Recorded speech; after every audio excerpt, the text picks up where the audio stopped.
Thiruvananthapuram Pattoor Saint Thomas Marthoma പള്ളിയിലെ പ്രാർത്ഥനയിൽ governor Arif Muhammad ഖാനും കോൺഗ്രസ് നേതാവ് ശശി തരൂരും പങ്കെടുക്കുന്നുണ്ട്. നമുക്ക് തിരുവനന്തപുരത്തു നിന്നും സുനിഷ അയലൂർ നൽകും കൂടുതൽ വിവരങ്ങൾ. Sunisha, happy Easter. ഇന്നിപ്പോൾ എല്ലാ ക്രൈസ്തവ വിശ്വാസികളും എല്ലാ പള്ളികളിലുമായിരിക്കും രാവിലെ വിവിധ പ്രാർത്ഥനകൾ, കുർബാനകളൊക്കെ നടക്കുന്നുണ്ട്. എന്താണ് തിരുവനന്തപുരത്തു നിന്നുള്ള വാർത്തകളും ദൃശ്യങ്ങളും സുനിഷ? Happy Easter Arun.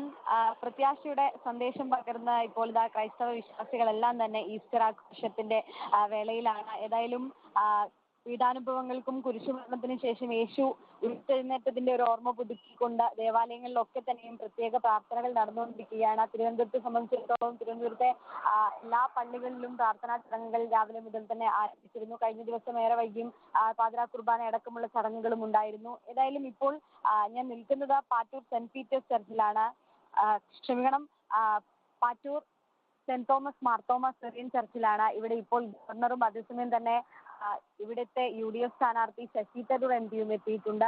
നേരത്തെ തന്നെ സ്ഥാനാർത്ഥികളൊക്കെ തന്നെയും ഈ പള്ളികളിലെ ചടങ്ങുകളിലൊക്കെ തന്നെ പങ്കെടുത്തിരുന്നു. പ്രാർത്ഥനാ ചടങ്ങുകളിലൊക്കെ തന്നെ കഴിഞ്ഞ ദിവസം പാതിരാ കുർബാനയിൽ അടക്കം സ്ഥാനാർത്ഥികൾ എത്തിയിരുന്നു. NDA സ്ഥാനാർത്ഥി രാജീവ് ചന്ദ്രശേഖർ കഴിഞ്ഞ ദിവസം പാളയം പള്ളിയിൽ ഉണ്ടായിരുന്നു. ഇപ്പോൾ ശശി തരൂർ MP ഇവിടെ എത്തിയിട്ടുണ്ട്. ഇത്തരത്തിൽ ഏതായാലും എല്ലായിടങ്ങളിലും എല്ലാ പള്ളികളിലും പ്രാർത്ഥനാ ചടങ്ങുകൾ ആരംഭിച്ചു കഴിഞ്ഞു. കഴിഞ്ഞ ദിവസവും ഇതേ രീതിയിൽ തന്നെ നേരത്തെ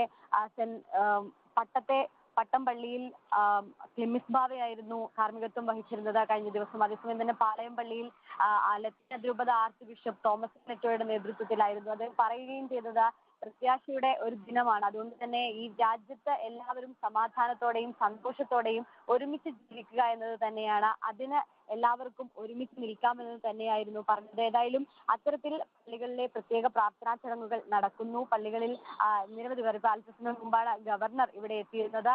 പിന്നാലെ തന്നെ UDF സ്ഥാനാർത്ഥിയും എത്തിയിട്ടുണ്ട്. അങ്ങനെ പലയിടങ്ങളിലും സ്ഥാനാർത്ഥികൾ എത്തുന്നു. സ്ഥാനാർത്ഥികളെ സംബന്ധിച്ചിടത്തോളം ഒരുപക്ഷെ ഇതൊരു പ്രാർത്ഥനാ ചടങ്ങിനപ്പുറം തന്നെ വോട്ട് പിടിക്കുന്ന ഒരു ദിവസം കൂടിയാണ് എന്ന് വേണമെങ്കിൽ പറയാം. കാരണം പള്ളികളിലൊക്കെ തന്നെ നേരത്തെ ഈ ഓശാന ഞായർ മുതൽ തന്നെ എല്ലാ പ്രാർത്ഥനാ ചടങ്ങുകളിലും സ്ഥാനാർത്ഥികളുടെ ഒരു പങ്കാളിത്തവും നമുക്ക് കാണാൻ കഴിയുമായിരുന്നു. എന്തായാലും തലസ്ഥാനത്തെ സംബന്ധിച്ചിടത്തോളം അല്ലെങ്കിൽ തെക്കൻ കേരളത്തെ സംബന്ധിച്ചിടത്തോളവും ഈസ്റ്റർ ദിനത്തിനോടനുബന്ധിച്ചുകൊണ്ടുള്ള പ്രാർത്ഥനാ ചടങ്ങുകളിലൊക്കെ തന്നെയും ആരംഭിച്ചു കഴിഞ്ഞു. വിവിധ പള്ളികളിൽ ഇപ്പോൾ പ്രാർത്ഥനാ ചടങ്ങുകൾ. സുനിഷ അയലൂരാണ് വിവരങ്ങൾ നൽകുന്നത്. ഇപ്പോൾ പാറ്റൂരിൽ പള്ളിയിൽ നിന്നും ആരിഫ് മുഹമ്മദ് ഖാൻ ഒപ്പം തന്നെ ശശി തരൂർ ഇവരൊക്കെ ചടങ്ങുകളിൽ പങ്കെടുക്കുന്നുണ്ട്. അല്പസമയത്തിനകം പള്ളിയിൽ നിന്ന് പുറത്തിറങ്ങി ഒരുപക്ഷെ ഗവർണർ ആരിഫ് മുഹമ്മദ് ഖാനും കോൺഗ്രസ് നേതാവും അവിടുത്തെ സ്ഥാനാർത്ഥിയുമായ ശശി തരൂരും മാധ്യമങ്ങളോട് സംസാരിക്കുമെന്നാണ് നമ്മൾ കരുതുന്നത്.